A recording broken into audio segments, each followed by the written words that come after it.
आज हम अपना जो है पार्ट 2 डिस्कस करेंगे एग्रीकल्चर का। ठीक है, इसका जो जीएस वाला सेक्शन था वो कंप्लीट कर लिया गया है और अब एग्रीकल्चर देखेंगे। ये हमारा मेन सब्जेक्ट है।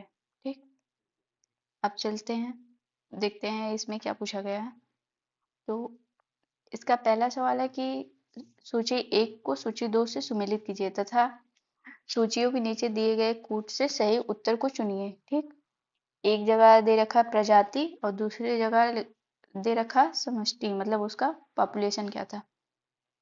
ठीक है, अब आते हैं तो ए में है संकर, बी में है शुद्ध वंशक्रम और सी में है बहुवंशक्रम और डी में है स्वतंत्र परागित। ठीक है, और इसमें दिया है समांगी एवं समयुग्मी, समांगी एवं विषमयुग्मी, विषमांगी एवं विषमयुग्मी या विषमांगी एवं समयुग्मी। ठीक है, तो इसको देखते हैं। तो इसका जो है, ये जो संकर है, हाइब्रिड है, ये जो है इसका समांगी एवं विषम युग्मी होगा। ठीक, ए का टू, ए का टू देखिए हमारा ए में है तो ये कट जाएगा, ये कट जाएगा और ये भी कट जाएगा। राइट आंसर हमारा ए है। अगर ए किसी को पता है, हाइब्रिड के बारे में सभी जानते हैं, तो अगर ये किसी को पता है तो करेक्ट आंसर तक आसानी से पहुंचा जा सकता है। अब देखते हैं शुद्ध वंशक्रम किससे संबंधित है, तो ये समांगी और समयुग्मी से है। ठीक है, और बहुवंशक्रम किससे संबंधित है, तो ये विषमांगी और समयुग्मी से। और स्वतंत्र परागित जो है ये विषमांगी एवं विषमयुग्मी से। ठीक, अब चलते हैं हम अपने अगले क्वेश्चन पे। अगला क्वेश्चन देखते हैं क्या पूछा है। तो दिया है कि नाफेड के संदर्भ में निम्नलिखित कथनों पर विचार कीजिए। ये नाफेड क्या है। ठीक, तो दिया है कि नाफेड की स्थापना 2 अक्टूबर 1958 को हुई थी। ठीक, गांधी जयंती के शुभ दिन पर की गई थी नाफेड को, तो ये बात सही है। नाफेड की स्थापना किसानों को लाभ पहुंचाने के लिए कृषि उपज के सहकारी विपणन को बढ़ावा देने के उद्देश्य से की गई थी, ये भी सही है। ठीक है, मतलब सहकारी विपणन को बढ़ावा देने के लिए, तो इसका राइट आंसर ऑप्शन ए है। ठीक, दोनों बात बिल्कुल सही है। अब चलते हैं अगले क्वेश्चन पे। अगला क्वेश्चन है कि पौध पौध किस्म और कृषक अधिकार संरक्षण अधिनियम को किस वर्ष अधिनियमित किया गया था। क्या 1995 था, 2001 था, 2011 था या 1998 था। तो इसका राइट आंसर क्या होगा, तो राइट आंसर 2001 होगा। ठीक है, अब आते हैं अगले क्वेश्चन पे। अगला क्वेश्चन है कि अच्छा इसमें क्या हुआ था, तो यह अधिनियम किसानों जो किसान हैं उनके अधिकारों की रक्षा करते हुए नए पौध किस्मों के प्रजनकों को बौद्धिक संपदा अधिकार देता है। ठीक, तो इसका क्या राइट आंसर होगा, 2001। ठीक, अब आगे चलते हैं। आगे दिया हुआ कि 44 में कि मिट्टी में मौजूद पानी का रूप जो गुरुत्वाकर्षण के साथ नहीं चलता है। ठीक है, तो क्या नहीं चलता है, तो इसमें जो है ये कोशिका जल या आर्द्रता जल, गुरुत्वाकर्षण जल या इनमें से कोई नहीं। तो इसमें जो है ये आर्द्रता जल ये नहीं चलता है। ठीक, राइट आंसर ऑप्शन बी होगा। अब आते हैं 45 पे। तो 45 में दिया है कि रेशम के कीटों को उनके मेजबान पौधों से मिलान कीजिए। ठीक है, कि मतलब किस पौधे पे मतलब ये रेशम के कीट पाए जाते हैं। तो देखते हैं, ये जो है शाहतूत रेशम का कीट जो है ये मोरस स्पीसीज से है। तो ए का 4, ए का 4, तो ए कट गया और ये कट गया। ठीक, अब सी और डी में देखते हैं। और ये जो टसर रेशम है ये जो है अर्जुना से संबंधित है। अर्जुना लिखा हुआ अर्जुना से संबंधित है। तो बी का 2, बी का 2 अभी भी नहीं कट रहा है। ठीक है, अब आते हैं मूंगा रेशम या एरी रेशम। तो एरी रेशम का जो है ये है रिसिनस कम्युनिस, ठीक है। तो सी डी का 1, डी का 1 इसमें दिया है, ये भी कट गया। राइट आंसर ऑप्शन डी हो गया। और मूंगा रेशम का क्या है तो मेचिलस बॉम्बेसियाना, ठीक। हमारा राइट आंसर ऑप्शन डी हो गया। तो देख लेते हैं क्या है। शहतूत रेशम कीट का मोरस स्पीसीज है, और टसर रेशम कीट का टर्मिनेलिया अर्जना है, और मूंगा रेशम कीट का मेचिलस बॉम्बेसियाना है, और एरी रेशम कीट का रिसिनस कम्युनिस है, ठीक है। अब आते हैं अगले क्वेश्चन पे। अगला क्वेश्चन दे रखा है कि कैल्शियम सिलिकेट में सिलिका पाया जाता है तो कितने परसेंट पाया जाता है। तो सिलिका 31% पाया जाता है, ठीक है। अब आगे देखते हैं। तो अगले सवाल में बोल रखा है कि जो है निम्न सूची 1 को सूची 2 से सुमेलित कीजिए तथा नीचे दिए गए कूट से सही उत्तर चुनिए।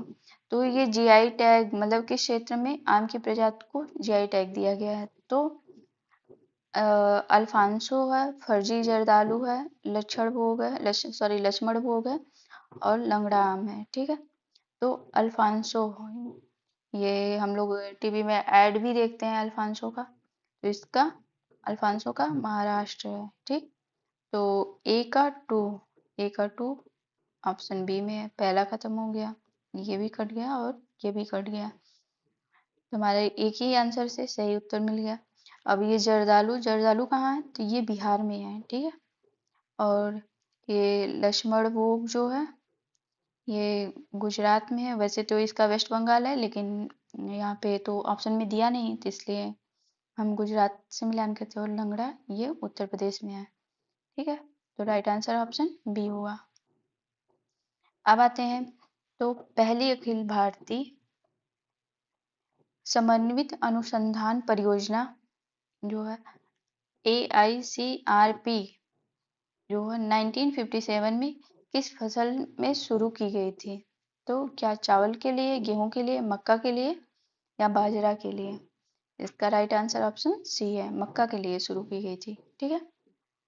अब आते हैं अगले क्वेश्चन पे। अगला 49 पे है कि नैनो डीएपी में क्रमशः नाइट्रोजन और फास्फोरस होते हैं कितना। तो जो है वैसे तो बस नॉर्मल डीएपी में, नॉर्मल डीएपी में 18% नाइट्रोजन होता था, ठीक। और 46% जो है फास्फोरस होता था। लेकिन अब ये बात नैनो की पूछा है, नैनो डीएपी में इसका आंसर ऑप्शन बी होगा, ठीक है। 8% नाइट्रोजन होता है और 16% फास्फोरस, ठीक। अब अगले क्वेश्चन पे चलते हैं। अगला क्वेश्चन 50 में दे रखा है भारत में कोऑपरेटिव आंदोलन के जनक किसको कहा जाता है। तो क्या जी मार्शल है, जे के मेहता है, या एफ निकोलसन है, या ए स्मिथ है। तो राइट आंसर ऑप्शन सी है, ठीक है। भारत में शाकाहारी आंदोलन की नींव एफ निकोलसन ने रखी थी, तो इसलिए इनको कोऑपरेटिव के फादर भी बोले जाते हैं। तो राइट आंसर ऑप्शन सी है, ठीक। अब आगे चलते हैं। अगले क्वेश्चन में दे रखा है कि मृदा संरक्षण कार्यक्रम में समोच्च मेड़बंदी का कार्य उन भूमियों पर किया जाता है जहां ढलान होती है। तो इसकी ढलान जो है 2 से 6 होती है, 2% 6% तक होती है, ठीक। अब आते हैं अगले क्वेश्चन पे 52 पे। तो 52 में क्या पूछा है कि वंशानुक्रम के नियम से संबंधित वैज्ञानिक हैं। तो कौन है वंशानुक्रम से, हेरिडिटी से। तो ये है क्या जी मेंडल, या DI मेंडलीव, या JW डोबेराइनर, या इनमें से कोई नहीं। तो हेरिडिटी से कौन संबंधित हैं? तो ग्रेगर जॉन मेंडल, ठीक है, ऑप्शन ए सही आंसर है। अब आते हैं अपने अगले क्वेश्चन पे। अगला क्वेश्चन दे रखा है कि निम्नलिखित में से कौन एक उपयोगिता का प्रकार नहीं है, यूटिलिटी का प्रकार नहीं है, ठीक। क्या समय उपयोगिता है, स्थान उपयोगिता है, अधिकार उपयोगिता है या प्रक्षेप उपयोगिता है? तो इसका राइट आंसर क्या होगा? इसका राइट आंसर जो है ऑप्शन डी है, प्रक्षेप उपयोगिता जैसा कुछ नहीं है। समय उपयोगिता क्या है कि वस्तु को सही समय पर उपलब्ध कराना, तो ये समय उपयोगिता का हो गया। और स्थान उपयोगिता, तो किसी वस्तु को सही सही स्थान पर पहुंचाना, ठीक है, स्थान पर पहुंचाना। और अधिकार उपयोगिता क्या होती है? तो जैसे किसी कोई वस्तु है उसका स्वामित्व में परिवर्तन से उपयोगिता, इस टाइप से कुछ है। तो राइट आंसर हमारा ऑप्शन डी है, ठीक। तो इसमें डी वाला मतलब उपयोगिता का प्रकार नहीं है, बाकी समय, स्थान, अधिकार ये तीनों ही उसके उपयोगिता के प्रकार हैं। अब आते हैं अगले क्वेश्चन पे। अगला क्वेश्चन दे रखा है कि राष्ट्रीय शोध केंद्र रिसर्च सेंटर है और उसके स्थान तो मिलान करना है। तो एक तरफ नींबू, मशरूम, अंगूर, अनार दिया है, दूसरी तरफ एरिया का नाम दे रखा है, नागपुर, सोलापुर, सोलन, पुणे। तो देखते हैं। तो हमें जो है ये पता है कि अंगूर का जो है पुणे है, ठीक है, तो ग्रेप्स का पुणे। तो सी का फोर देखिए एक में दिया हुआ, तो राइट आंसर हमारा सी हो गया, ठीक। क्योंकि अंगूर बहुत चर्चित है तो इसलिए मुझे लगता है इसका रिसर्च सेंटर सबको पता होगा, और शायद ये वही चेक भी करना चाह रहा है कि आपको अंगूर का पता है कि नहीं। तो सी से देखिए हमारा राइट आंसर निकल गया। अब नींबू का कहाँ है? तो नींबू का नागपुर में ही है, ठीक। मशरूम का कहाँ है? तो मशरूम का सोलन है, बी का थ्री। ये सोलन कहाँ पड़ता है? तो ये पड़ता है हिमाचल प्रदेश में, ठीक। सोलन कहाँ है? हिमाचल प्रदेश में। और अनार, अनार डी का टू सोलापुर, और सोलापुर कहाँ पड़ता है? तो ये महाराष्ट्र में, ठीक। और नागपुर, नागपुर सबको पता है कि महाराष्ट्र में पड़ता है, और पुणे भी महाराष्ट्र में ही है।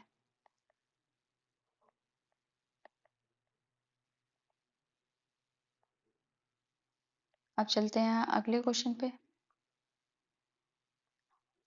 अगला क्वेश्चन में क्या पूछा है? तो अगला क्वेश्चन मैथ का है, तो सारे मैथ को एक अलग वीडियो में करवा दिया जाएगा, ठीक। फिर अगले क्वेश्चन पे आते हैं। तो 56 नंबर पे दिया हुआ है कि चने में किस प्रकार की कृषि क्रिया विशेष रूप से की जाती है? क्या कंद उखाड़ना, ओ उड़ाना, कोई शब्द है, और पौधे के ऊपरी भाग की कटाई, या कटाई क्लिपिंग, या बधवाई बधाई, सॉरी।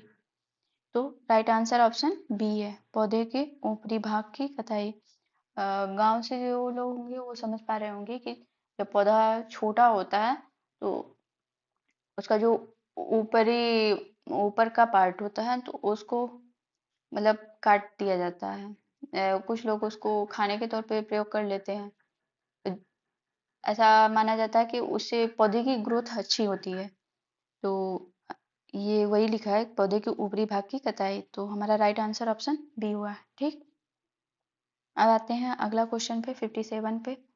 तो 57 में दे रखा है कि पांडुचेरी में प्रथम कृषि विज्ञान केंद्र जो है कब स्थापित किया गया था? तो यह है 1973 या 1972 या 1975 या 1974।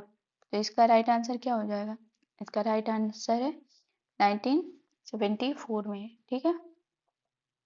और ये भी याद रखिएगा कि कहाँ है, तो पुडुचेरी में, ठीक। ठीक, अब आगे चलते हैं। अगला क्वेश्चन में दिया है कि बैंगनी धब्बा किस सब्जी की फसल का एक कवक जनित रोग है।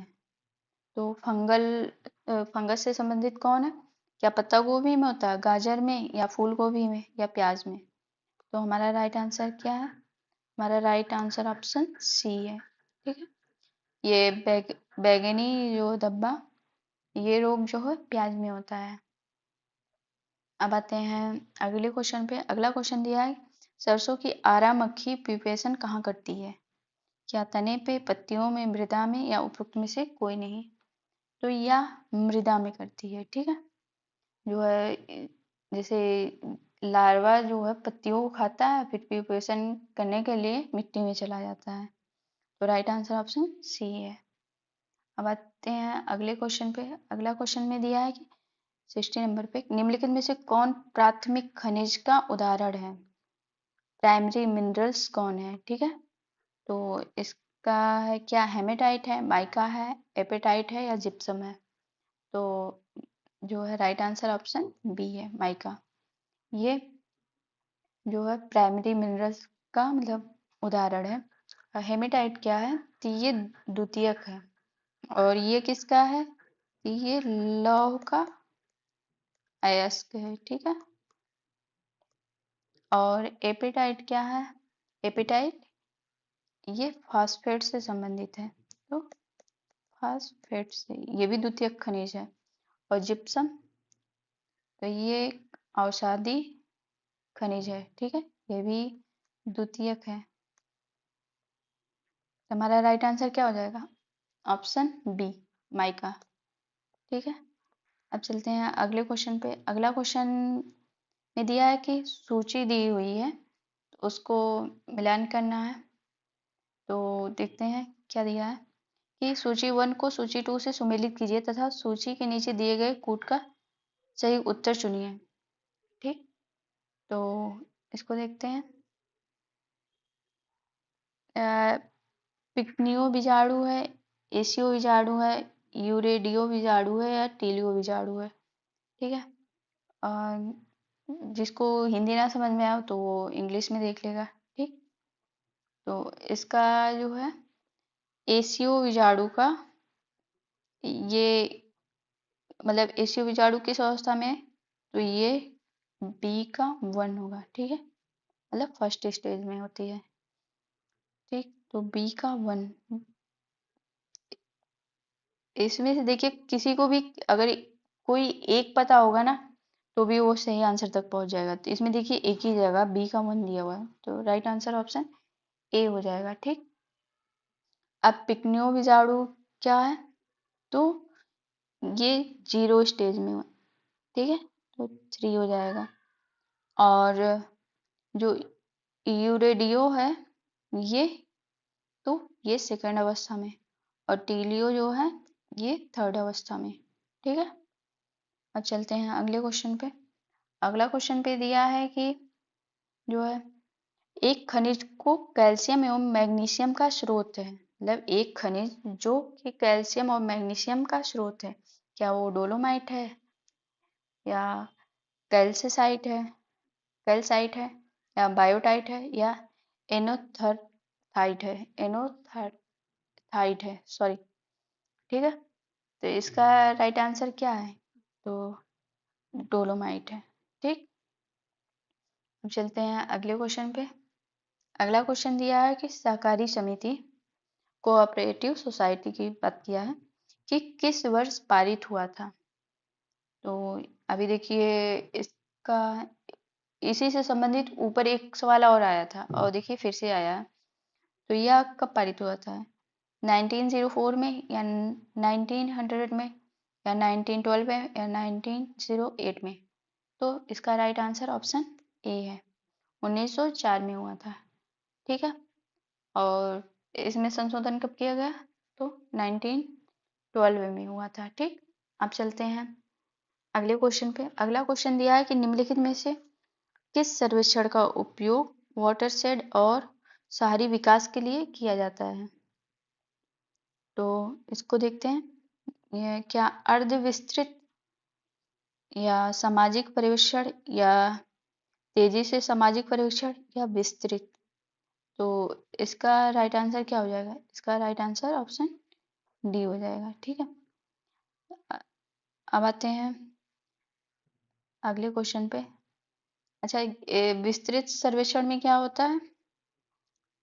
तो विस्तृत सर्वेक्षण में है कि जब भूमि का सटीक उपयोग योजना बनाना हो, जैसे वाटरशेड या उसके विकास के लिए, तो ये पूरा विस्तृत में आया जाएगा। ठीक, अब आगे चलते हैं। अगला क्वेश्चन दिया है कि गुणसूत्र में वंशानुगत सामग्री है, मतलब क्या है? क्या एटीपी है, आरएनए है, या एडीपी है, या डीएनए है? तो हमारा राइट आंसर ऑप्शन डी हो जाएगा।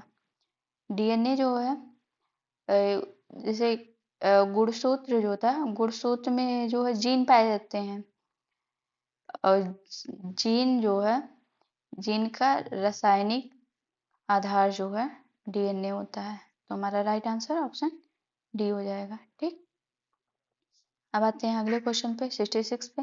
निम्नलिखित में से कौन सा फिंगर मिलेट का वैज्ञानिक नाम है? तो ये देखिए, मिलेट, ये जो हम लोग मोटा अनाज पढ़ते हैं मिलेट, उसकी बात किया है यहाँ पे। इसको आप लोग थोड़ा ध्यान दीजिएगा। तो उसका, इस फिंगर मिलेट को क्या कहते हैं? तो इसको रागी कहते हैं। मान लीजिए जिसको ना पता हो, रागी शायद जानते होंगे आप। तो इसका वैज्ञानिक नाम क्या है?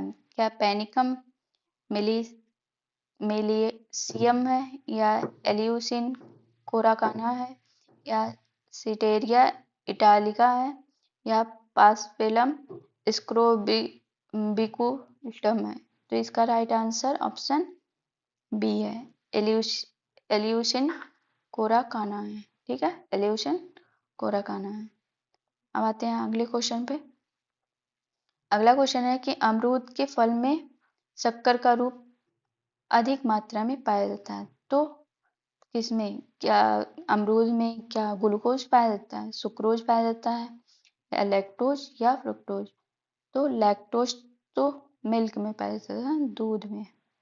ठीक है, और अगर इसमें से कंफ्यूजन, तो ये देखिएगा, अमरूद फल, फल में अक्सर फ्रुक्टोज होता है। ठीक है, देखिए यहाँ पे फल में फा है और फ्रुक्टोज में भी फा है, तो राइट आंसर हमारा डी हो जाएगा। ठीक, और अब हम चलते हैं अगले क्वेश्चन पे। अगला क्वेश्चन दिया है कि यूरोपियन मधुमक्खी का वैज्ञानिक नाम क्या है? तो उसका नाम क्या है? क्या एपिस इंडिका है, या एपिस डोरसेटा है, या मेलिपेन स्पीसीज है, या एपिस मेलिफेरा है? तो देखिए यहाँ पे भी एपिस दिया हुआ है, 3 जगह दिया हुआ है, तो इसका मतलब एपिस वाले में से ही कोई होगा। बट हमको याद रखना है, एपिस मेलिफेरा है। ठीक है, राइट आंसर हमारा डी है। ठीक, अब आगे चलते हैं। 69 क्वेश्चन पे दिया हुआ है कि भारत में सामुदायिक विकास कार्यक्रम 1952 को किसकी वित्तीय सहायता से प्रारंभ किया गया था? ठीक, तो फंडिंग कौन किया था? तो जो है, क्या IMF है, या वर्ल्ड बैंक है, या फोर्ड फाउंडेशन है, या RBI है?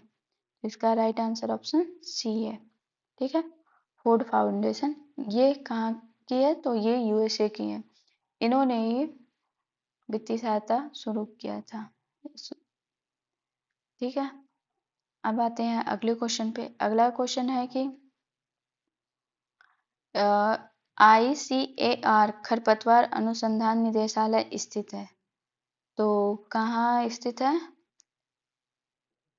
तो क्या पुणे में है, जबलपुर में है, इंदौर में है, या सोलन में है? तो राइट आंसर हमारा बी है, जबलपुर कहाँ है? तो ये मध्य प्रदेश में है।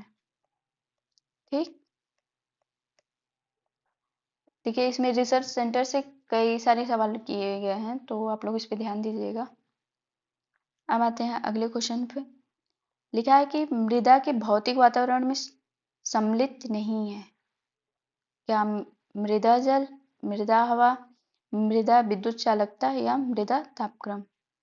तो इसका राइट आंसर क्या हो जाएगा? इसका राइट आंसर ये मृदा विद्युत चालकता होगा। ठीक है, ये जो है भौतिक नहीं, ये रासायनिक है।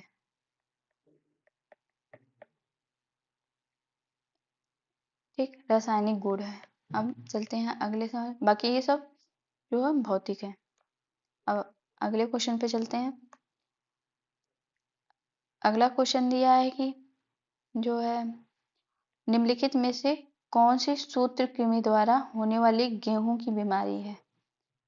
क्या वह सेहू एवं ध्वज जड़ है, या टुंडू एवं मोलिया है, या मोलिया एवं कप जड़ है, या सोहू एवं चटाई जड़ है?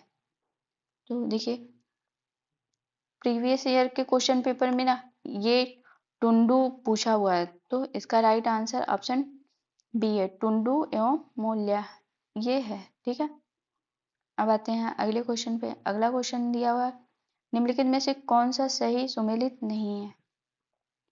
मसूर का दिया 2023-24 का, तो मसूर का सही है, चना का सही है, उड़द का सही है, लेकिन मूंग का ये गलत है। ठीक है, तो इसमें पूछा कौन सही नहीं है, तो जो गलत है वही सही नहीं है, तो ऑप्शन डी हमारा राइट आंसर है। ठीक, आप लोग ये फसलों का, खासकर ये एग्रीकल्चर जिनका सब्जेक्ट है वो एमएसपी को ध्यान देंगे। जैसे इसमें 4 दे रखा है, एक आप लोग धान का भी देख लीजिएगा, रेपसीड होता है या मस्टर्ड, इन सब का भी मतलब देख लीजिएगा। अब आते हैं अगले क्वेश्चन पे 74 पे।